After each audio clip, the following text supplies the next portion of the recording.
Welcome to day one of the Intuitive Eating series, where we talk all about the 10 principles of an intuitive eating approach to health and well-being.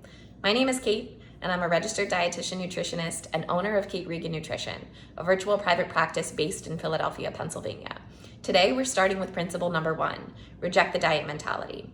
This is essentially a paradigm shift and a break with the old traditional way of thinking.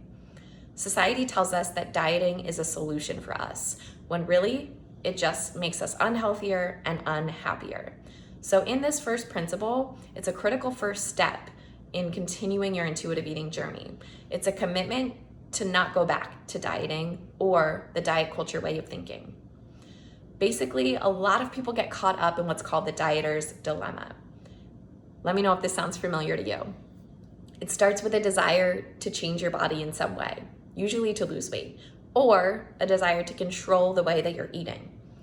That leads to dieting or restriction in some way. That in turn leads to feelings of deprivation and really intense cravings for food. That feeds into a episode of loss of control eating or binge eating, and then that feeds into a cycle of guilt and shame, feeling like you're a failure or that you have a lack of willpower because you couldn't stick to the diet.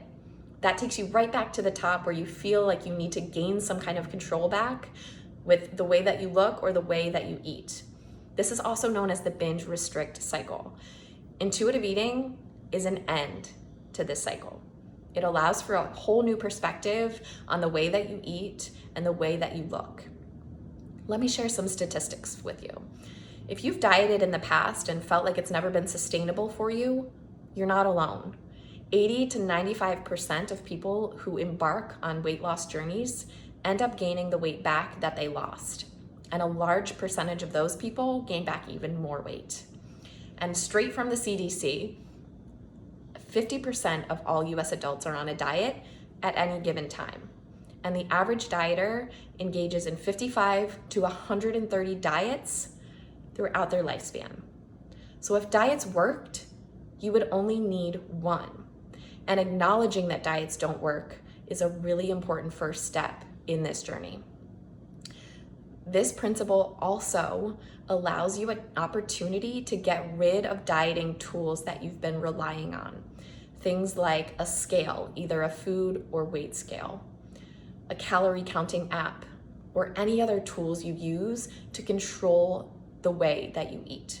Intuitive eating is all about strengthening our inner attunement so that we can trust our bodies to know what, when, and how much to eat, instead of relying on all of these external cues that pull us further away from actually trusting our body and forming a healthy relationship with our body again.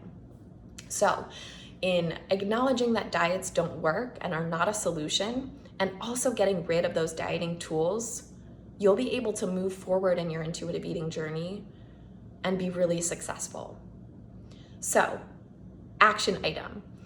I'm going to attach an exercise to this newsletter so that you can all complete and reflect on this activity, acknowledging all of the harm that dieting has brought to you. I'll show it to you right now. So there's 4 categories: physical, social, psychological, and behavioral symptoms of dieting. And the more that you check off, the stronger intuitive eating will actually help you. So I'm really excited to hear what you all have to think about this first part of our intuitive eating series, and let me know how that reflection goes for you. Thanks for being here.